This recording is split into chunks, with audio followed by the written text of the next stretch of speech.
Hello, this is Susi Wolf, a storyteller in Albuquerque, New Mexico. Today I'm going to tell you a story that I wrote called Brown Bird Sings. In the land of the in-between there lived a bird, a rather insignificant-looking bird. He was small and a very common brown color. He sat by himself in the trees, and most of the other birds did not even notice him. One might have wondered what use or purpose he even had. Until one day when Brown Bird sang.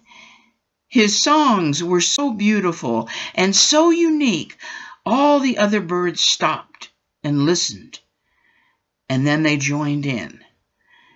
You see, they never thought about singing before because they were always so busy trying to feed or build nests or fly. But as soon as Brown Bird sang, the others wanted to be part of it. And with all their voices blending, it was like the sky itself had become a choir.